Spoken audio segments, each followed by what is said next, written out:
Estimado assinante, no programa de hoje, que tem o apoio da Ciplan contra o M, trataremos da questão relacionada ao ITBI, ao Imposto de Transmissão de Bens Imóveis e de direitos a eles relativos, com base nas hipóteses de divisão do patrimônio comum ou na partilha do acervo hereditário.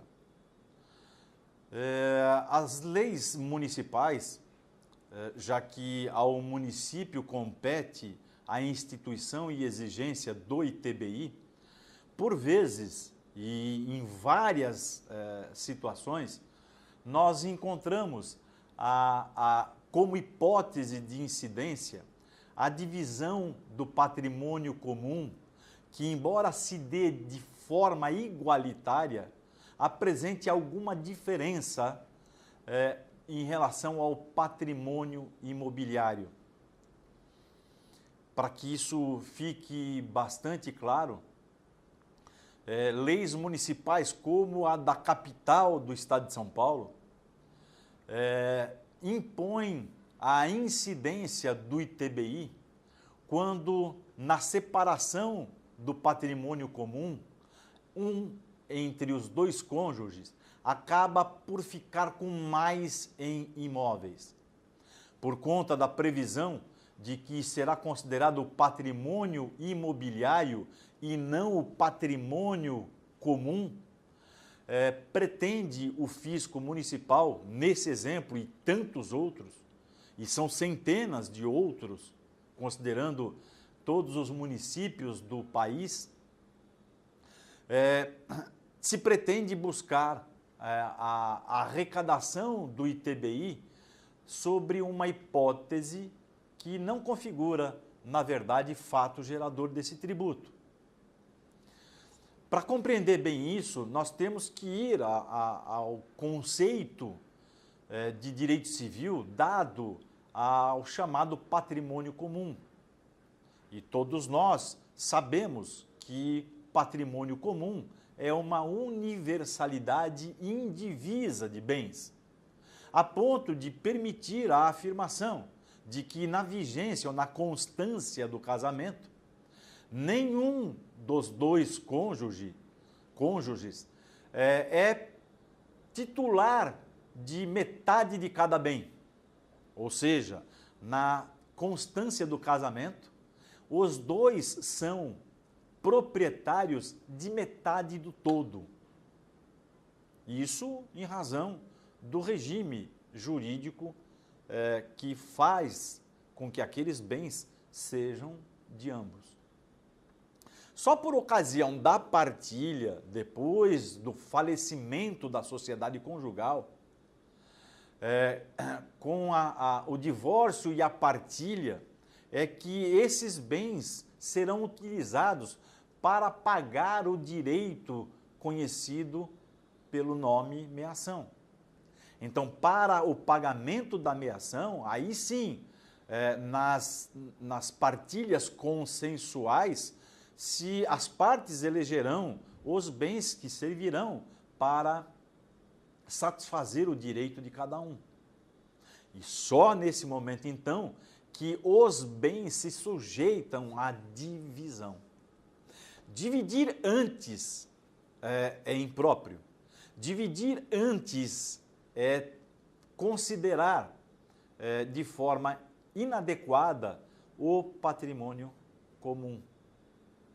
E o que está sendo dito aqui em relação ao patrimônio comum, na separação, no divórcio e partilha, se diga também em relação ao acervo hereditário, se diga em relação aos bens deixados pela pessoa falecida e que serão partilhados entre os seus sucessores.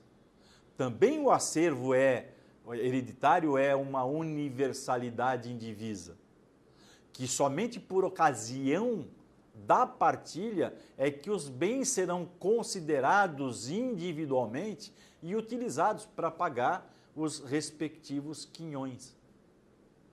Mas não era assim que a legislação de muitos municípios vê essa questão. A do município de São Paulo, por exemplo, vê a necessidade de se deixar de lado os bens cuja natureza não é imobiliária, para tomar para avaliação tão somente os imóveis e verificar se houve desigualdade na divisão desses bens imóveis.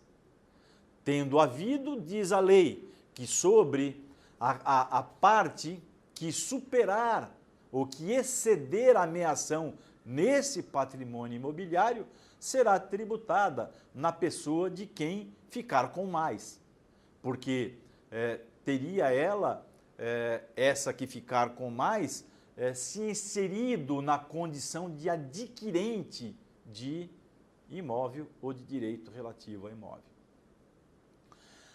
Isso vinha sendo tratado de forma muito preocupante, porque a única decisão que se tinha, que também era do Conselho Superior da Magistratura, era lá de 2005, quando o Conselho Superior da Magistratura ainda era formado pelo presidente e vice-presidente do Tribunal de Justiça e pelo Corregedor-Geral de Justiça do Estado. Naquela oportunidade, decidiu-se que a legislação assim imposta, todas elas, estavam corretas. Que, com base, inclusive, na doutrina, nas lições de Youssef Carrali, festejadíssimo jurista brasileiro, que deveria tomar, sim, tão somente o patrimônio imobiliário. Como viola esse posicionamento conceitos de direito civil e como o direito tributário inserido que está no direito público não pode violar conceitos ou modificar conceitos de direito privado onde está o direito civil, é claro que essa violação maltrata inclusive o Código Tributário Nacional, em seus artigos 109 e 110. Sempre quando eu falo sobre esse assunto, me lembro da figura de um amigo que já exerceu o cargo de procurador-chefe da Procuradoria do Estado de São Paulo, Cleiton Eduardo Prado, que bem definiu, ele foi muito feliz na utilização de uma frase que jamais dela me esquecerei. O direito tributário é direito de sobreposição.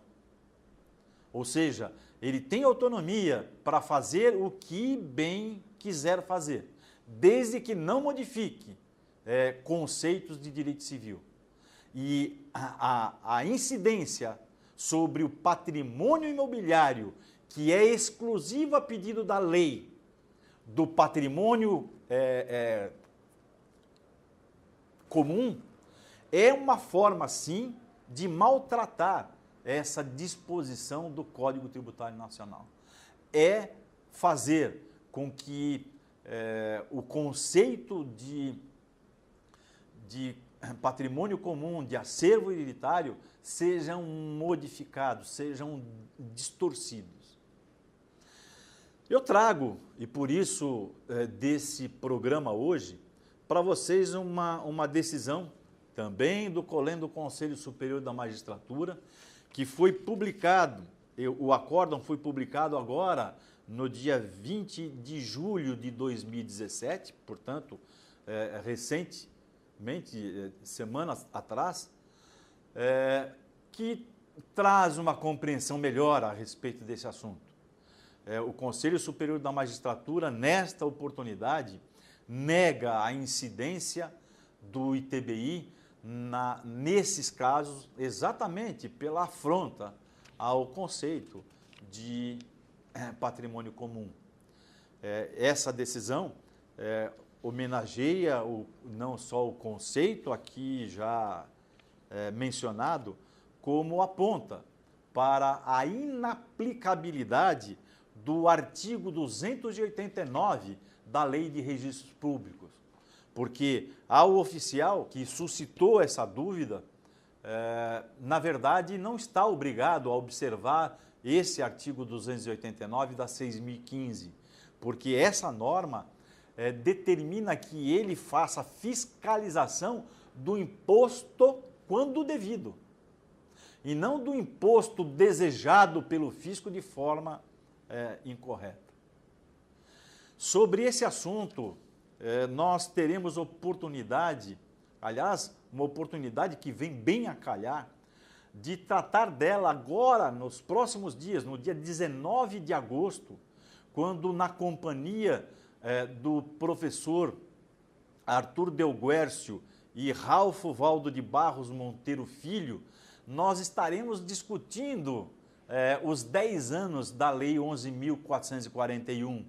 E quando se fala em 11.441, nós estamos falando da realização por escritura pública dos atos de separação, divórcio, compartilha, dos atos relacionados com inventário e partilha.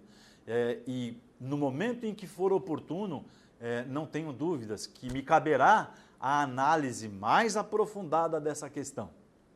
Então, aproveito essa oportunidade para fazer um convite a você. Esteja conosco no curso presencial, que será realizado no dia 19 de agosto próximo, um sábado, no auditório da rua, que está situado na rua Estados Unidos, nos Jardins. Entrando ou acessando o site da Ciplan Ctrl+M e do curso, site que foi criado exclusivamente para esse evento, você terá todas as informações e orientações de como fazer a sua inscrição. Apresse-se, nós queremos você por lá. Muito obrigado e até o próximo programa.